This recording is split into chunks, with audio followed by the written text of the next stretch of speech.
Hello guys. आज का जो टॉपिक है वो हमारा पृथ्वी की संरचना है। पृथ्वी की संरचना का ये फर्स्ट टॉपिक होगा जिसमें हम पृथ्वी के बारे में डिस्कस करेंगे कि पृथ्वी किन किन चीज़ों से मिलके बनी हुई है। जो ये टॉपिक होगा वो UPSC, state PSC, SI, bank exam and railway exam सभी के लिए हेल्पफुल होगा। फर्स्ट वी डिस्कस अबाउट कि हम इस चीज़ को क्यों पढ़ रहे हैं, इसकी इम्पोर्टेंस क्या है। तो हम इस टॉपिक में हम देखेंगे कि भू प्रॉपर्टी के बारे में पढ़ेंगे, हम स्थल मंडल के बारे में पढ़ेंगे, हम मेंटल के बारे में पढ़ेंगे, एज वेल एज हम क्रोड के बारे में डिस्कस करेंगे, जो सभी चीज़ों के लिए हेल्पफुल होगा कि इसकी इम्पोर्टेंस क्या है, यहाँ का भाग ठोस क्यों पाया जाता है, इन सभी चीज़ों के बारे में हम डिस्कस करेंगे। नाउ इंडेक्स में हम देखेंगे कि पृथ्वी की संरचना के बारे में, पृथ्वी की संरचना पृथ्वी किससे बनी हुई है, ये सब चीज़ें हैं। एज वेल एज इसमें जो भूगर्भ में तापमान, टेम्परेचर एंड दबाव का क्या इफेक्ट पड़ता है उनके बारे में हम डिस्कस करेंगे। एक्चुअली जो हमारी पृथ्वी बनी हुई होती है वो बेसिकली भूपर्पटी, स्थलमंडल, मेंटल एंड क्रोड से मिलकर बनी होती है। जो इसकी भूपर्पटी के बारे में हम फर्स्ट जो है वो उसके बारे में डिस्कस करेंगे। तो ये सबसे बाहरी हिस्सा होता है प्रॉपर्टी का। इसकी जो लेंथ होती है वो 0 to 100 किलोमीटर होती है। जीरो ये होगी तो 100 किलोमीटर यहाँ तक होगी समथिंग, तो 0 to 100 किलोमीटर होती है इसके। आप ये लेंथ थोड़ी सा इसके बारे में याद रखिएगा, जो क्योंकि ये इससे कुछ कॉन्सेप्चुअल थिंग्स पूछी जाएंगी। मोस्टली जो भूपर्पटी वाला एरिया होता है वो चट्टानों से मिलकर बना हो जाता है या सैलों से मिलकर बना होता है। अब ये सैलों से मिलकर बने होने के कारण इसका जो ये बहुत ही भंगुर होता है, ब्रिटल नेचर में होता है। मीन्स इसमें कुछ भी फोर्स लगाने पर जल्दी टूट जाने की प्रवृत्ति होती है। नाउ हम देखते हैं कि जो भूपर्पटी की जो लेंथ है वो 0 to 100 किलोमीटर है। और हम ये भी जानते हैं कि जो घनत्व है, हम जैसे जैसे डेप्थ में जाते हैं तो घनत्व बढ़ता है। यहाँ का जो घनत्व है अप्रॉक्सीमेटली, जो हमारे भूपर्पटी पे जो घनत्व है वो थोड़ी सा कम है। इसका घनत्व देखा जाए तो थ्री 3 ग्राम पर सेंटीमीटर क्यूब है। इसका हमारी भू प्रॉपर्टी को दो भागों में डिवाइड किया गया है। सबसे फर्स्ट में एक महाद्वीपी एंड सेकेंड महासागरी। महासागरी जो भू प्रॉपर्टी होती है वो महाद्वीपी की तुलना में थोड़ी सी पतली होती है। इसकी जो लेंथ या थिकनेस बोला जाए वो 5 किलोमीटर होती है, जबकि ऑन दी अदर हैंड महाद्वीपी की जो थिकनेस होती है वो 30 किलोमीटर होती है। अगर पहाड़ी इलाके में जाते हैं, फॉर एग्जांपल हम हिमालय में जाते हैं, तो यहाँ पर इसकी जो लेंथ थिकनेस होती है वो 70 किलोमीटर तक चली जाती है। हमने इसकी ग्रेविटी के बारे में देख लिया, हमने इसके घनत्व के बारे में देख लिया। घनत्व जो है यहाँ पर वो 3 ग्राम पर सेंटीमीटर क्यूब है। पृथ्वी के नीचे जो हमारा जो बेसाल्ट है, बेसाल्ट बेसिकली महासागर के जो नीचे चट्टानें पाई जाती है उनको बेसाल्ट बोलते हैं। इधर की चट्टानें बेसाल्ट से निर्मित होती है। इनका जो हमारा घनत्व होता है वो 2 to 7 तक जाता है। 2 to 7। यहाँ का 3 ग्राम पर सेंटीमीटर क्यूब जाता है महाद्वीपी का। अब हम देखेंगे कि पृथ्वी की जो संरचना है, जो पृथ्वी का जो क्रोड है वो क्रोड दो भागों से मिलकर बना होता है। इसकी जो इसका घनत्व होता है वो सबसे ज़्यादा होता है, क्योंकि ये अगर हम इसका देखते हैं कि हम स्थल मंडल से नीचे आते हैं तो स्थल मंडल जो जीरो है यहाँ पर हम आते हैं तो 6,300 समथिंग किलोमीटर पे आते हैं। तो जो रो होगा सबसे ज़्यादा यहाँ पर होगा।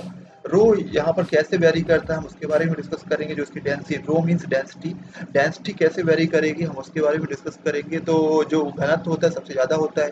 अब हम देखते हैं कि जो घनत्व सबसे ज़्यादा किन धातुओं का होता है, तो हम देखते हैं कि निकिल और जो आयरन होता है इनका घनत्व सबसे ज़्यादा होता है। तो इधर का जो धातुओं का घनत्व होता है वो 11 ग्राम पर सेंटीमीटर क्यूब यहाँ पर पाया जाता है। इसीलिए इसको निकिल धातुओं से, मतलब ये क्रोड जो होता है वो निकिल और लोहा और निकिल धातु से मिलकर बना होता है, इसलिए इसको निकिल फोरम एंड लोहा भी इस एरिया को कहते हैं। अब क्रूड को जो है हमने दो भागों में डिवाइड कर दिया। फर्स्ट है C1 एंड C2। C1 जो होता है वो बेसिकली अर्ध तरल होता है, जबकि ऑन दी अदर C2 होता है वो ठोस ठोस अवस्था में पाया जाता है। इसके पीछे भी रीजन है कि ठोस अवस्था में ये क्यों पाया जाता है। एक्चुअली इसके पीछे कुछ टेक्निकल रीजन है, तो हम टेक्निकल रीजन को आगे डिस्कस करेंगे जब हम उसके बारे में देखेंगे कि कौन सी चीज़ क्या इफेक्ट करती है। जो क्रोड को चारों तरफ से घेरा हुआ है, वो जो 2900 किलोमीटर में जो क्रोड को चारों तरफ से घेरा हुआ है, ये एरिया, इसको हम बोलते हैं मेंटल।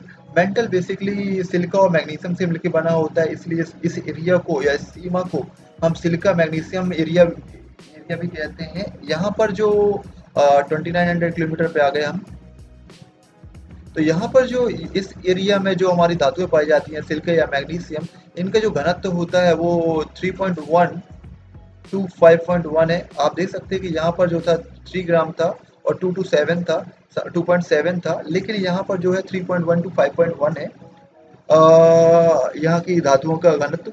अब हम इसके आगे नीचे आते हैं तो जो हमारा मेंटल है वो पृथ्वी की सबसे ऊपरी परत में जो इसकी मेंटल जो है वो पृथ्वी की सबसे ऊपरी परत जो स्थल मंडल से घिरा हुआ होता है। यहाँ पर जो घनत्व होता है वो 2.75 टू 2.9 होता है। हम ऑलरेडी पहले डिस्कस कर चुके हैं भूपर्वती पे।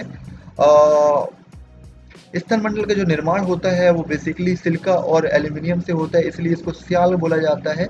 स्याल एक लेयर होगी जो इसको डिवाइड करती है स्थल मंडल को और हमारे मेंटल को। अब हम मेंटल के बारे में डिस्कस करेंगे तो मेंटल सबसे जो क्रोड के ऊपर का जो भाग होता है उसको मेंटल कहते हैं। मेंटल की जो लेंथ होती है वो स्थल मंडल के बाद की से लेके यहाँ तक 2900 किलोमीटर की रेंज कवर करती है। तो ये वाला पूरा एरिया मेंटल कहलाता है। इसमें एक और जो सबसे ऊपरी वाला एरिया इसको हम बोलते हैं दुर्बलता मंडल या एस्ट्रोस्फीयर कहा जाता है। इसकी जो लेंथ होती है वो अप्रोक्सीमेटली 400 किलोमीटर होती है। ज्वालामुखी का उद्गार मोस्टली मेंटल एरिया से ही होता है। इस एरिया में जो भी घनत्व होता है वो 3 टू 4 ग्राम प्रति घन सेंटीमीटर क्यूब होता है। भूपर्वती और जो हमारे जैसे भूपर्वती है इस एरिया का, और दुर्बलता मंडल मीन्स मेंटल की जो अपर एरिया है जिसको बोलते हैं दुर्बलता मंडल, ये इसका ऊपरी भाग मिलकर एक स्थल मंडल का निर्माण करते हैं। ये वाला एरिया स्थल मंडल का निर्माण करते हैं। बेसिकली जो इसकी लेंथ होती है वो 10 टू 200 किलोमीटर होती है। इसके बीच में ही ये एरिया पाया जाता है। अब हम आते हैं क्रोड में। क्रोड को हमने प्रीवियसली डिस्कस किया कि क्रोड को दो भागों में डिवाइड कर दिया गया है। अगर क्रोड को C1 एंड C2 एरिया में डिवाइड कर दिया गया है। C1 जो एरिया है वो तरल पदार्थ एरिया है एंड C2 जो है ठोस अवस्था में पाया जाता है। ठोस अवस्था में पाए जाने का रीजन जो है दबाव है। दबाव के कारण ही इधर की जो धातु है वो ठोस अवस्था में पाई जाती है। 2902 अगर हम देखें, हमने देखा कि 0 से हमने 2900 पे आया, 0 टू 100 आए तो ये स्थल मंडल है। 0 टू 100 टू 2900 आए तो हमने देखा कि ये मेंटल एरिया है। और 6300 तक आए तो ये क्रोड एरिया है। क्रोड एरिया को दो भागों में डिवाइड कर दिया गया, C1 एंड C2। C1 जो चलता है वो 2900 टू 5100 तक चलता है। ये मोस्टली द्रव अवस्था में होता है।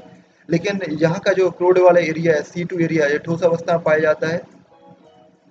ये बेसिकली 5100 टू 6300 तक चलता है। बेसिकली यहाँ का जो घनत्व होता है हम यहाँ पर देखें कि जो 2.9 2.7 टू 3 ग्राम पर सेंटीमीटर क्यूब महाद्वीप में और 2.7 समथिंग हमारा महासागरी में होता है घनत्व। और हम यहाँ पर आते हैं तो यहाँ पर 3 ग्राम 3.1 समथिंग तक चला जाता है। फिर उसके नीचे हम क्रोड में आते हैं तो ये 5 ग्राम पर सेंटीमीटर क्यूब से लेके 11 ग्राम पर सेंटीमीटर क्यूब तक जाता है। ये C2 में 11 ग्राम पर सेंटीमीटर क्यूब तक चला जाता है। मोस्टली जो हमारा मेंटल एरिया है, मेंटल एरिया हमने देखा कि मैग्नीशियम और सिलिका से मिलकर बना हुआ है। लेकिन जो हमारा क्रोड एरिया है वो हमारा निकिल एंड आयरन से मिलकर बना हुआ है। इसके कारण इसका घनत्व सबसे ज़्यादा हो जाता है। इसको हम निफिक एरिया भी बोलते हैं। भूगर्भ में हम देखते हैं कि तापमान, दबाव, घनत्व का क्या इफेक्ट पड़ता है। तो हम देखते हैं तापमान। तापमान में हमने देखा कि हम जैसे जैसे नीचे की तरफ जाते हैं तो हमारा टेम्परेचर इंक्रीज होता है। ये मोस्टली इस टाइप का एनवायरनमेंट हम खदानों में हमें देखने को मिलता है।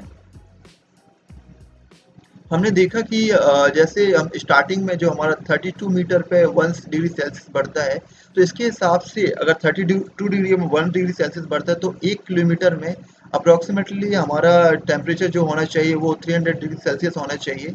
और जो 40 किलोमीटर में अप्रोक्सीमेटली 1200 किलोमीटर के ऊपर जाना चाहिए।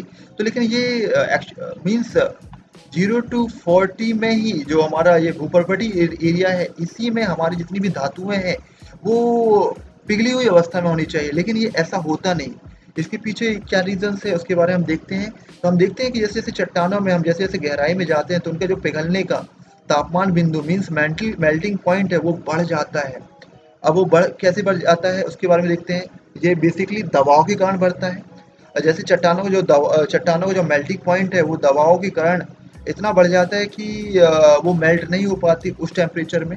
साथ साथ में हम देखेंगे कि जो हमारा भूपरपट्टी पे अगर इधर बेसाल्ट जो पाया जाता है उसका जो टेम्परेचर है, मेल्टिंग पॉइंट टेम्परेचर, वो 1200 डिग्री सेल्सियस है, और हम जैसे ही 32 किलोमीटर नीचे आते हैं तो यहाँ इसका टेम्परेचर अप्रॉक्सीमेटली 1400 डिग्री सेल्सियस हो जाता है। तो इसके हिसाब से हम देख रहे हैं कि कैसे टेम्परेचर चट्टानों का बढ़ रहा है गहराई पे आते ही।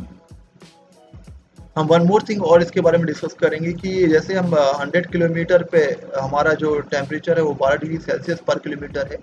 हम जैसे 300 किलोमीटर पे जाते हैं तो हमारा टेम्परेचर 200 डिग्री सेल्सियस पर किलोमीटर हो जाता है, और इसके नीचे हम जैसे जैसे आते हैं तो हमारा टेम्परेचर कम होने लगता है, 100 डिग्री सेल्सियस पर किलोमीटर के हिसाब से ही मेंटेन होता है, और जैसे जैसे नीचे आते हैं तो हमारा टेम्परेचर का जो रेट है वो कम होता जाता है। जब हम कुक रोड पे आते हैं तो यहाँ पर जो टेम्परेचर होता है वो 5000 टू 4000 ही डिग्री सेल्सियस बचता है। मीन्स यहाँ पर जो धातुएं पाई जाती हैं वो द्रव अवस्था में पाई जाती हैं, लेकिन ये वाला एरिया जिसमें ये ठोस अवस्था में पाई जाती हैं, इसके पीछे जो रीजंस है वो है दबाव।